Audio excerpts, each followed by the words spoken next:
inflation. But in terms of this affordability, do you find it interesting that we're not talking about $7 trillion in spending under the Biden administration and 40-year highs in inflation? I mean, isn't that the affordability crisis that really started all of this, and it was at the Democrats' hands?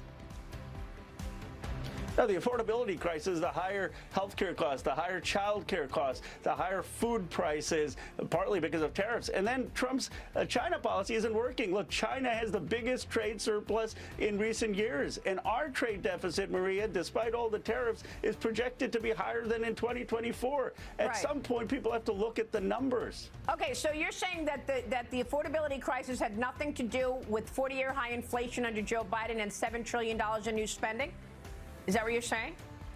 No, look, there was post-COVID spending that was both Donald Trump, including the CARES Act that he signed, and there was spending by President Biden to deal with COVID. It led to lower unemployment insurance, but yes, it increased inflation. But that is not the current cost of the affordability crisis, which is private insurance ripping people off on their health care prices, child care skyrocketing, the cost of rent skyrocketing, the cost of groceries skyrocketing. President said he would lower those prices day one. That goes back to Joe Biden's policies, Congressman. You can't get out of that like overnight, right? No, that's like FDR in his fourth term still blaming the previous presidents. I think the reason this has happened is you've got an economy in my district, $18 trillion, tax breaks for the billionaires, and no one has done anything on the child care, health care, housing costs of the American people.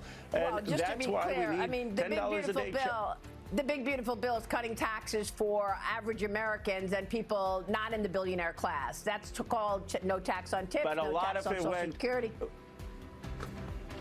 A lot of it went, though, the bulk of the revenue went to billionaires in my district. And what I believe is we need a new economic patriotism. We need Medicare for all, child care $10 a day. We need to build more housing, and we need to tax these billionaires so that average Americans aren't dealing with the affordability crisis. Yet, you know, they've had trickle-down economics that's made my district very wealthy. And if your goal is to enrich the Silicon Valley tech billionaires, they've done a great job. But I thought Trump was running for the forgotten Americans. Yeah, and then look at China. They've got the biggest trade surplus. Yeah, well, look, for years, you and your colleagues allowed China to be producing products for the world, right? And the supply chains were all in Congress. How come? Why are we now dealing with supply chains in America today rather than over the prior couple of years?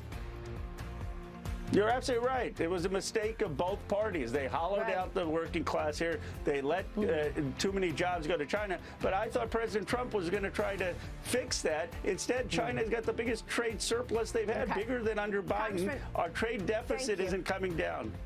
Thank you, sir. And Merry Christmas. Happy holidays. Congressman Khanna will be